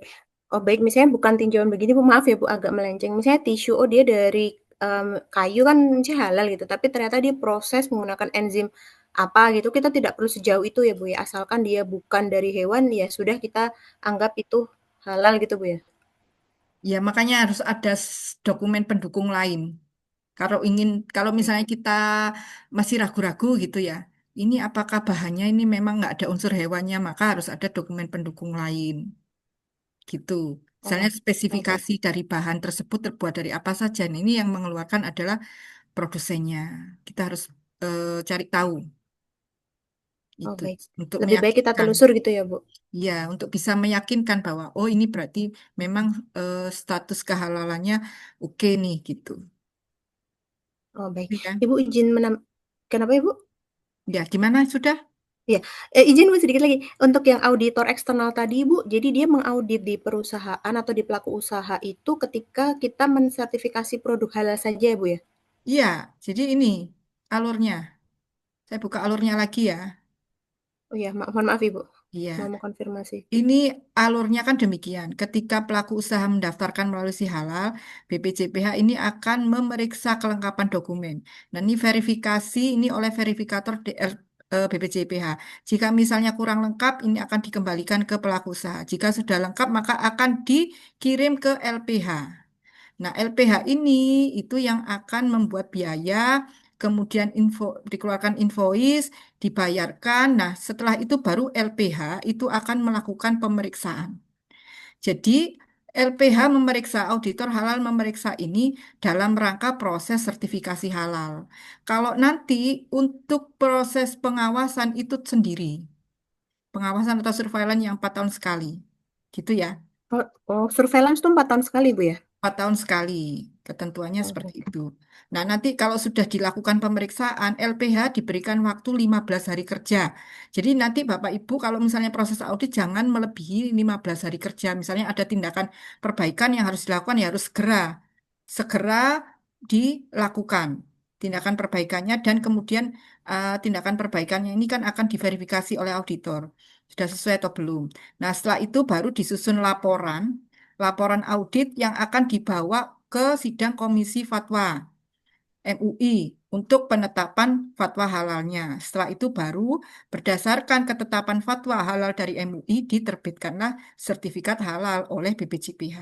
Nah, kalau auditor halal memeriksa ya dalam rangka proses sertifikasi halal ini. Gitu ya. Oh, baik. Ibu, satu lagi Bu, mohon izin. Ibu, gini Bu, kalau yang tadi Oh, SOP silakan. IK, maaf Ibu, kalau Ya. SOP IK sebenarnya itu tuh kan kita tidak upload ya Bu saat mengajukan sertifikasi halal Bu. Ya, kalau di si halal bisa diupload nanti di pemantau. Kan ini pendaftarannya melalui si halal nih. Nanti di hari yang ketiga ya. Itu nanti bisa diupload untuk dokumen pendukung lainnya. Kayak SOP, dokumen Oh, misalnya instruksi kerja, bon atau nota-nota, dan seterusnya. Itu nanti akan diupload bisa diupload, tapi ini tidak wajib ya. Artinya kalau misalnya nanti pada saat nanti aja deh waktu proses sudah di LPH mau kasih kasih SOP-nya ya silahkan gitu. Tapi nanti kalau pas proses auditor halal kemungkinan besar akan minta SOP. Semua SOP akan direview, itu ya. Kalau misalnya perlu baik ada siap. perbaikan ya harus diperbaiki SOP-nya. Baik siap Ibu, jelas sekali. Mohon maaf Ibu, terima kasih Ya, banyak. sama-sama. Nah, Bapak Ibu ini yang bertanya karena waktunya sudah menunjukkan pukul 12, saya resume dulu ya, merefresh dulu yang 5 kriteria SJPH. Ini ada 5, komitmen dan tanggung jawab, bahan, kemudian ada proses produk halal, produk dan pemantauan evaluasi. Kalau komitmen dan tanggung jawab, jangan lupa kebijakan halal. Harus disusun, ditetapkan, dan disosialisasikan. Bukti sosialisasi kepada internal dan eksternal perusahaan harus disimpan, dokumentasi kegiatannya, sosialisasi kebijakan halalnya. Kemudian ada unsur tanggung jawab manajemen puncak, harus ada penetapan penyelia halal dan tim manajemen halal. Kemudian unsur yang berikutnya ada pembinaan sumber daya manusia. Ini harus ada pelatihan internal dan ada pelatihan eksternal. Mengikut sertakan penyelia halal atau anggota tim manajemen halal untuk mengirimkan untuk mengikuti pelatihan eksternal. Kemudian ada kriteria kedua bahan, kategori bahan ada 2, wajib bersertifikat halal dan juga positif list. Dan jika tidak ada di keduanya, maka boleh menggunakan dokumen pendukung bahan lain. Jangan lupa ada prosedur untuk menjamin keberlakuan dokumen pendukung bahan. Ya, oke. Untuk implementasi kriteria yang ketiga, proses produk halal, pastikan lokasi tempat dan peralatan. Kalau misalnya ada produk yang tidak halal, maka tidak boleh sharing fasilitas. Harus tersendiri, terpisahkan. Kemudian untuk PPH, buat prosedur penerapan SJPH. Harus tertulis dan terdokumentasi. Oke, kemudian untuk kriteria 4 produk, jangan lupa ada 3 hal, nama, bentuk, profil sensori. Ini harus sesuai dengan ketentuan, kemudian terkait pengemasan dan pelabelan. Itu harus juga diperhatikan. Setelah itu ada kriteria yang kelima namanya pemantauan dan evaluasi. Implementasinya harus ada audit internal dan harus ada kaji ulang manajemen. Harus disimpan bukti-bukti pelaksanaan audit internal dan kaji ulang manajemen. Berapa kali ini audit internalnya Bapak Ibu? Setahun sekali. Tahun sekali. Tahun sekali. Oke. Nah, sekarang untuk membekali Bapak Ibu semuanya, yang terakhir ya, kita punya summary 4, 5, 6, 7. Mohon fokus ini yang mau uji kompetensi nih ya. Untuk 4 ini adalah 4 tugas penyelia halal. Yang tadi sudah saya sampaikan ada tipsnya A, B, C, Kodam. Oke, 4 tugas penyelia halal. Kemudian 4, 5. 5 ini untuk 5 kriteria SJPH yang sudah kita bahas barusan. Kemudian setelah 4, 5 ada 6. 6 seperti rukun iman ya. Ini ada 6 unit kompetensi penyelia halal. Mulai dari menyusun dokumen penerapan SJPH, sampai melakukan evaluasi tindak lanjut hasil audit internal. Ada 6 unit kompetensi untuk jabatan penyelia halal. Kemudian setelah 4, 5, 6 ada 7. 7 ini untuk 7 tahapan PPH. Mulai dari penyediaan bahan sampai penyajian. Itu ya. Oke, sudah selesai. Buah durian biji selasi cukup sekian dan terima kasih. Baik, sudah pukul 12 lebih 1 menit. Mungkin hanya ini yang bisa saya sampaikan, Bapak Ibu. Demikian. Jika ada pertanyaan yang belum terjawab, mungkin bisa disampaikan ke narasumber atau instruktur berikutnya ya. Untuk materi berikutnya, insya Allah masih ada relevansinya ya, karena ini tadi saling terkait gitu. Saya mohon undur diri, mohon maaf jika ada kekurangan saya dalam penyampaian materi dan menjawab pertanyaan karena keterbatasan ilmu saya. Mudah-mudahan berkah dan barokah untuk kita semua proses ini, karena mencari ilmu itu tidak hanya mencari ilmu itu hukumnya wajib ya, juga termasuk ibadah. Insya Allah waktu yang diluangkan Bapak Ibu, energi yang dikeluarkan ini akan dinilai sebagai ibadah dan bernilai pahala. Insya Allah. Amin, amin. Amin, amin. Baik, terima kasih atas perhatian Bapak Ibu semuanya. Wabillahi taufiq wal hidayah. Wassalamualaikum warahmatullahi wabarakatuh.